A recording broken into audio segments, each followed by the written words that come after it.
Alright, so we are here for round 1 of the draft. A lot of the 5 drafts, which I was a little concerned would come up, but we're on the draw, so we'll keep it here.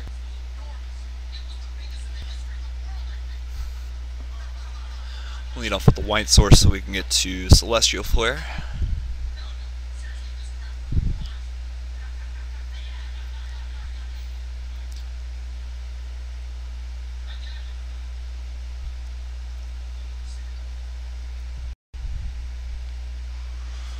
Yeah, we can even lead off with an Anointer, which is kind of nice.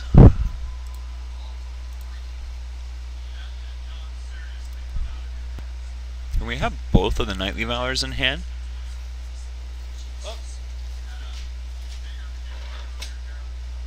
Which is kind of good. Having both of the Knightly Valors in hand gives us the opportunity to get to 5 and really start doing work with like our Stalwart Haven, for example.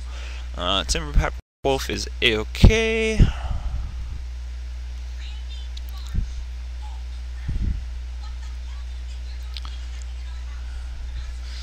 Ooh, definitely need to hit a land here though in order for things to start going our way. Not going to attack into that.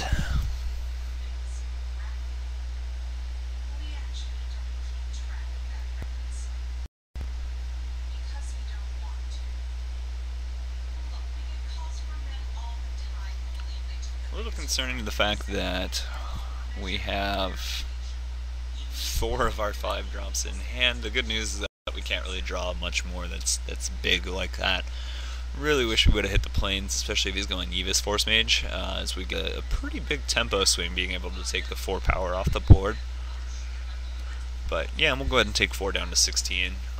The late game in our deck, especially what we have in hand, is so powerful that these little kind of measly guys that our opponent's playing really won't matter too much by the time that we get to our late game, assuming of course we can get there. So we will play a land and Stalwart Haven.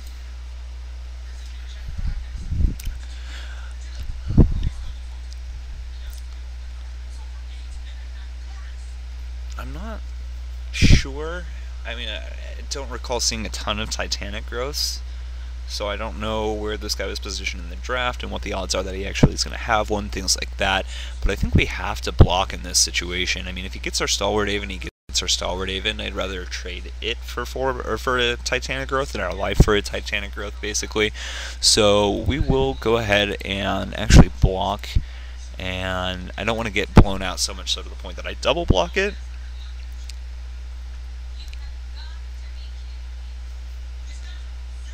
I guess he could go like Eyeblight Assassin now to get our Stalwart Haven, which would be pretty good for him as well. Oh, and Nissa. That is much, much better than him going Eyeblight Assassin, that's for sure. So we'll need to find some way to answer that card, definitely.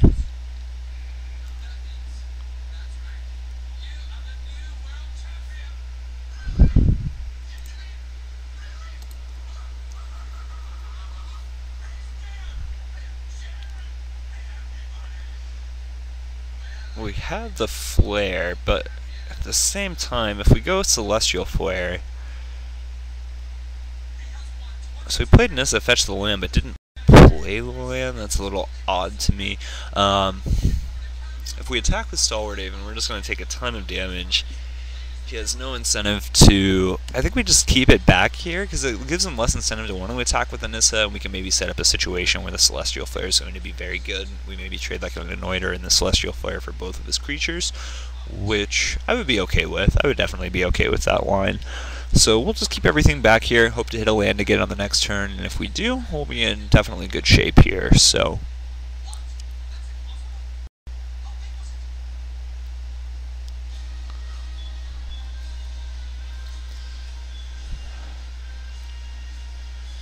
we'll put a stop on our opponent's end combat. Very cool. So yeah, we will go block, block.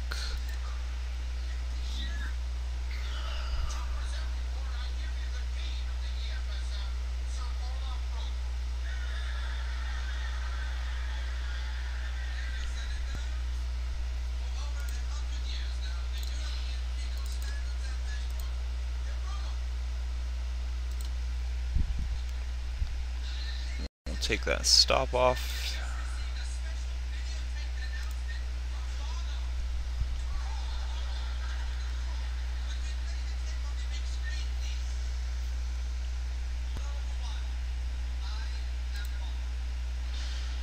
We can still at least hit the Nissa here.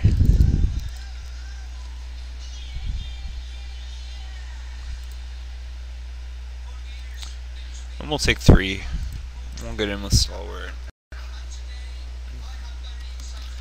We're not going to block and pitch any of this. I mean, we could pitch the Totem Guide. Heart Beast is the only other enchantment we can actually tutor up. It's an aura too at that point, so we actually have nothing to tutor up with Heart Beast anymore. So I would be okay with flipping that, but now we can keep the 2/4 up and block profitably to his Death Bridge or Dead Bridge Shaman on the next turn. So it's not the worst. I mean, this way now too, with this drawing the weight, if you were to play something like a Sky Snare Spider, if we rip the land, of course we can just Unholy Hunger on it.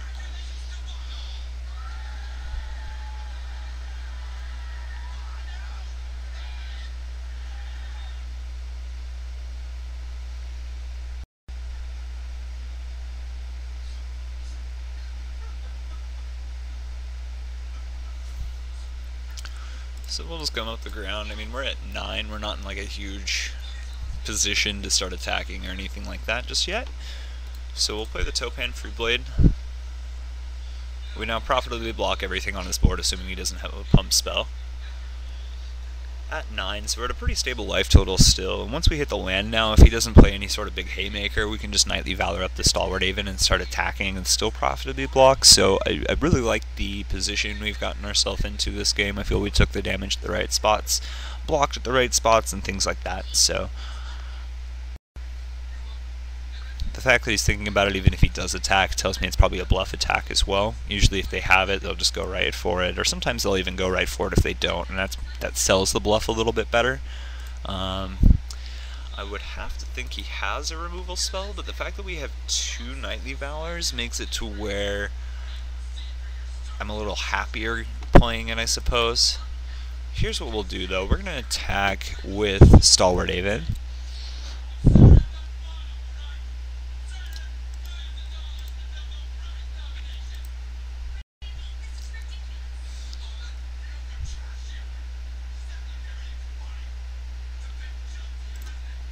And we'll just run out the Heart Beast here. We don't have anything to tutor up, but we can at least get a shuffle in.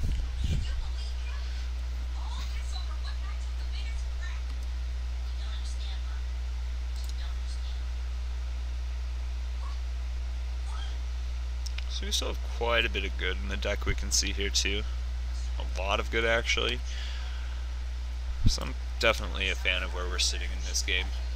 The fact that he's keeping mana up would make me think he has a removal spell, so I don't just want to run out Knightly Valor and get blown out by like some sort of like Unholy Hunger or whatever the other one is where you destroy a non-zombie creature. So this is fine.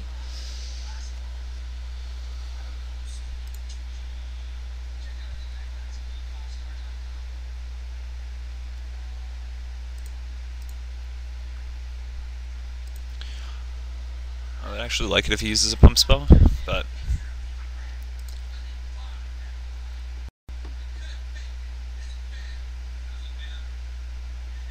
yeah, we'll discard the Knightly.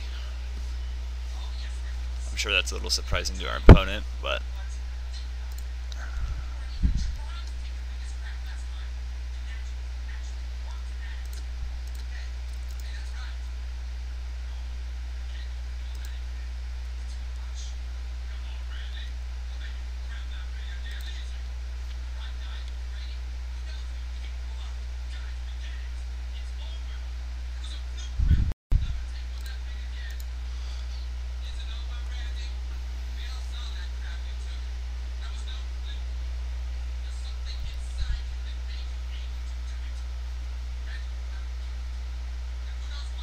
maybe he's just flooding.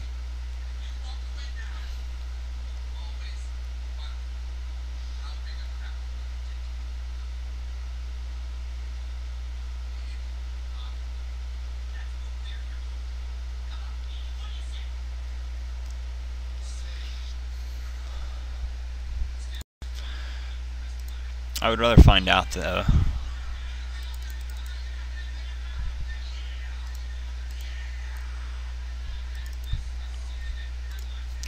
It's fine.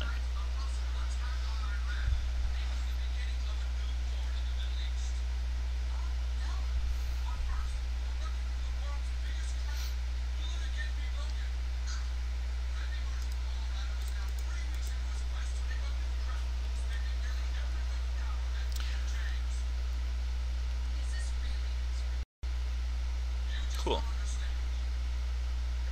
So we get around Languish here.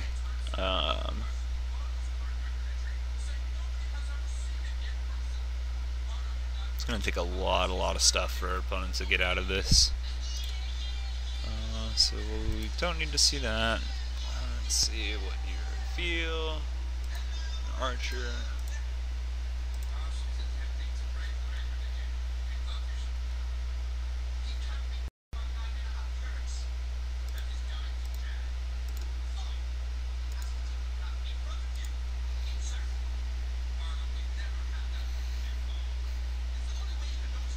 Kind of aggressive elf type deck here. We probably can see picked up the shaman in the pack that we did see. I don't know what we have to effectively combat that necessarily. No real enchantments or anything like that. He may have like a Caustic Caterpillar for ours, which is fine. I don't think we actually need anything, honestly. I mean, we could maybe cut like a Heartbeast for a Jailer or a Yoked Ox if we're worried about him coming out quick, but I don't think he's going to come out quick, honestly. You know, the deck has the Thornbow Archers or what have you, but pretty much every creature in our deck stonewalls it, minus the Anointer Champions, so. Yeah, 2 Celestial Flares and 2 White Sources. It definitely makes me feel like we can live to see like Goldforge Sentinel here, which is good. Gnarroot Trapper. More like Gnarroot Tapper. Everything he does, tap, tap, tap. So yeah, we'll run a Plains. Into a Plains.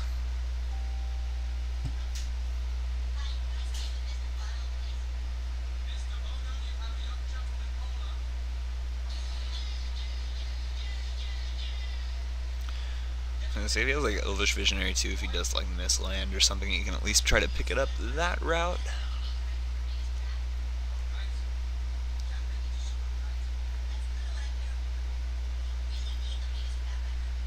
Curious to see if he just tries. Yeah, it looks like he's gonna go right out to a 3 here. Oh wow, no, just a Visionary and a Thornbow Archer. Okay. Oh, a second Trapper. That's pretty good.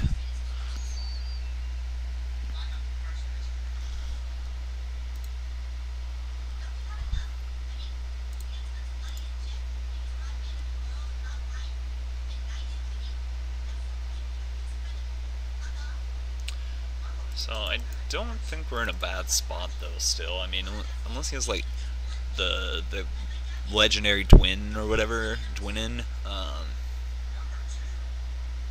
He hits us for 4 at that point.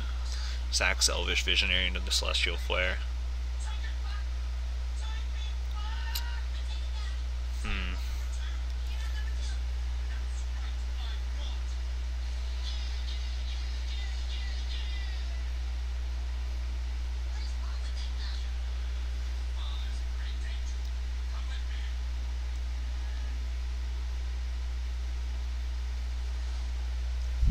I almost wonder if he's debating running out the Shaman of the Pack here. But if he were to, that would be perfectly okay in my book, honestly, so.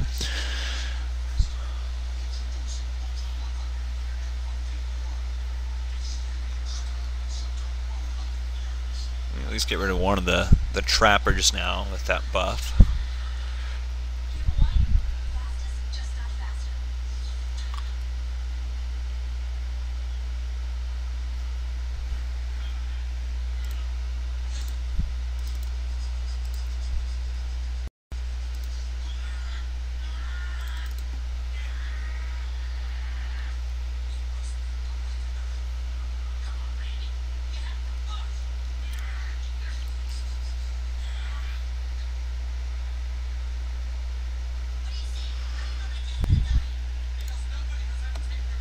That's a little rough. Not hitting the third land drop is a little rough. We've had 3 draws, so I thought we should burr the odds, but that's okay. We still have 15 in the deck, so we're right at 50% now. So it's a pretty good number to be at as far as if you are looking to hit, playing even just an Nantuko Husk as a blocker. I'm happy to do that. We're not really in a position where we want to sack anything to it with the deck that we are, so it's just kind of more a 2-2 for 3 in our deck, so really not an all-star, and that's part of the reason I wasn't picking him up earlier in the draft, if you saw in that video. So stem the bleeding again.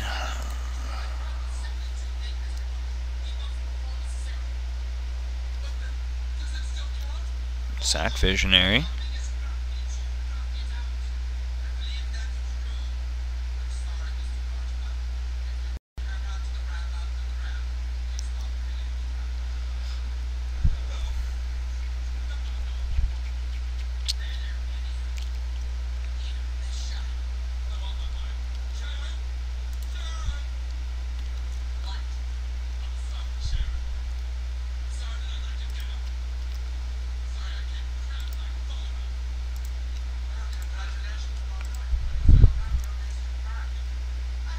Ugh.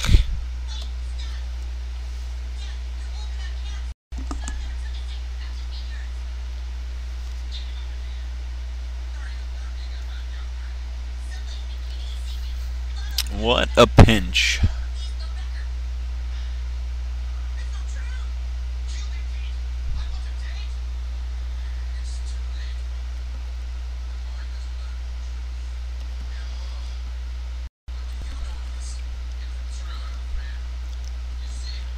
So, yeah, there's no card in our deck. We'll lose this one, but it's due to the land, so I definitely feel like after having seen our opponent's deck, I do feel ours is a little more powerful. Him not attacking with the extra 1 may give us an extra turn, which is kind of nice, but yeah, it doesn't look like it. He's just going to run out a dead bridge.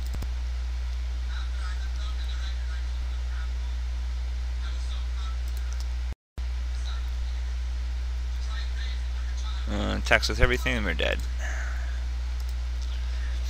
So I'm going to run just during the 3-minute sideboard time. I'll be right back though.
Oakley dokley.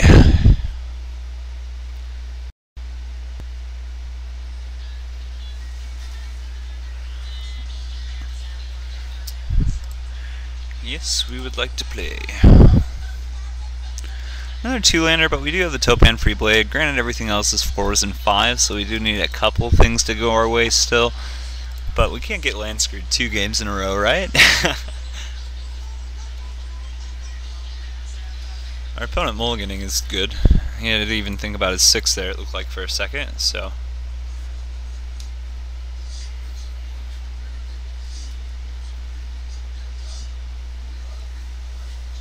The deck may just be strong enough that we don't need the Goldforge Sentinel to the more that I play it. I mean, 17 lands is quite a bit, but...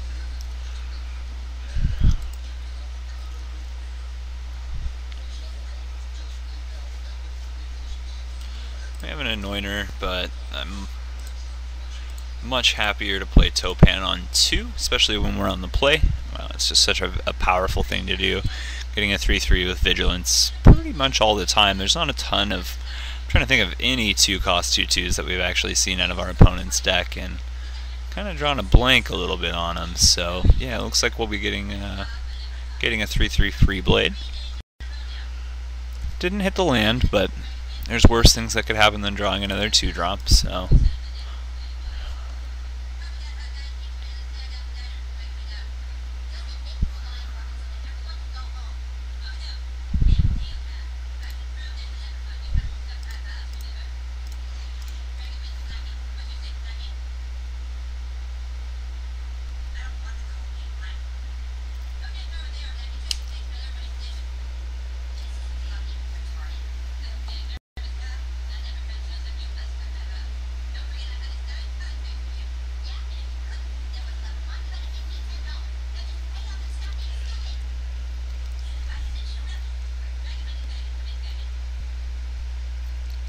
He has like Touch of the Moonglove, he's got it kind of thing, so...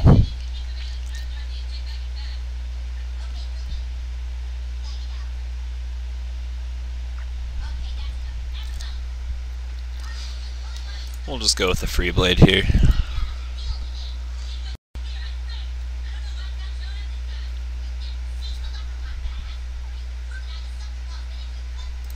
So we'll play a land, play a Anointer.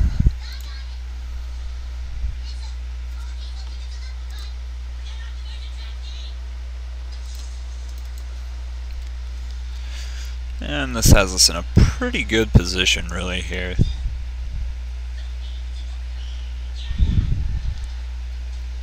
And if he attacks, he's not going to bluff nothing when he's on a losing board like this. So we'll take 4 if he really wants to attack with it.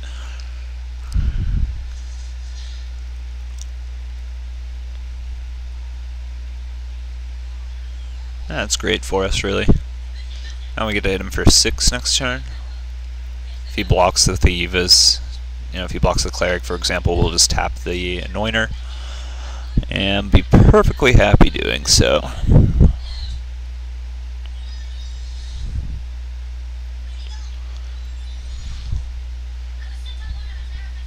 Personally, I'm not over incentivized even to play the wait if we do hit the land.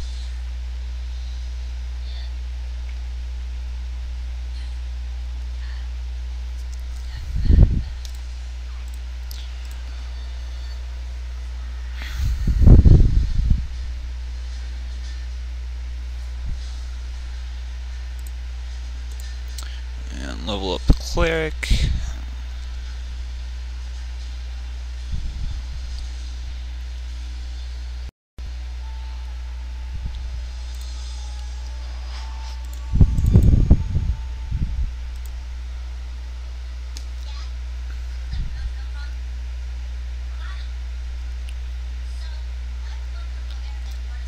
We're in a pretty good spot here, even with this only being on 3 lands.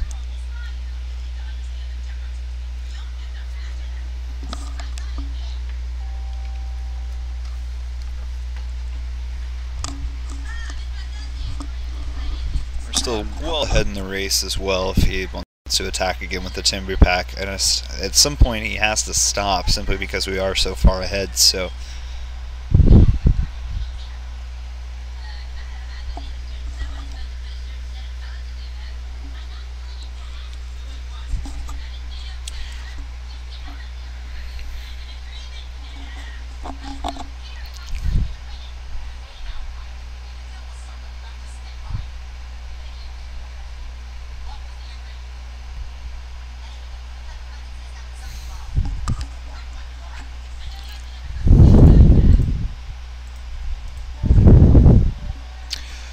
And in we go.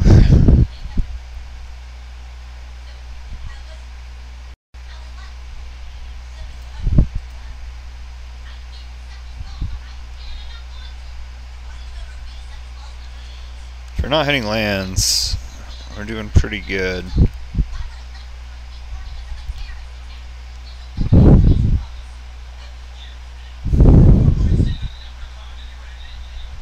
Yeah, that's fine.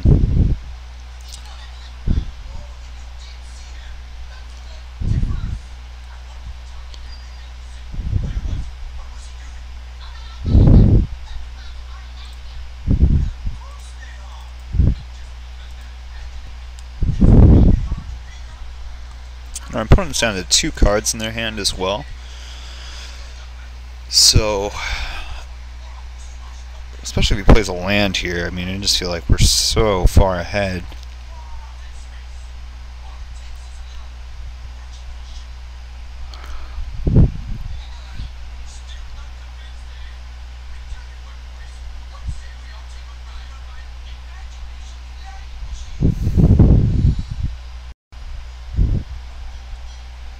That's good. I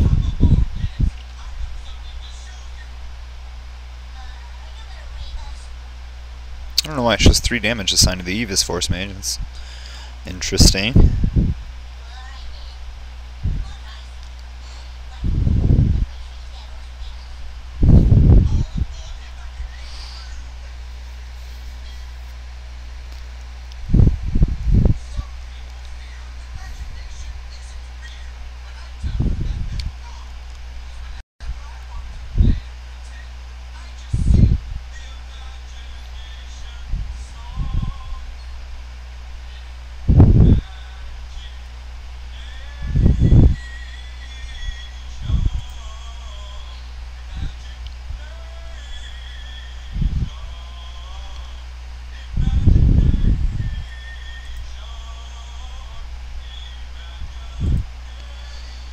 So this way there's no way that we lose.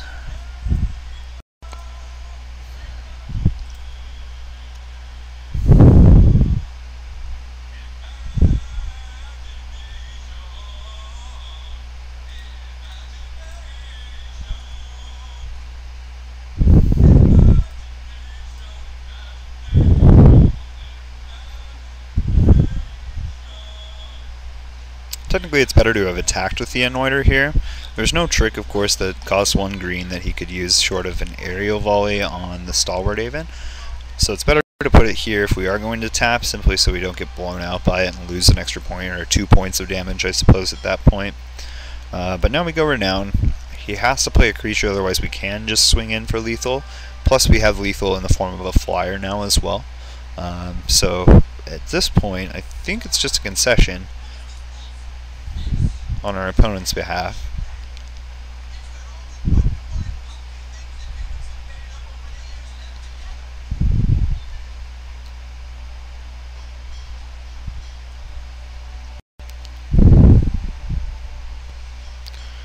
And it's a cool card.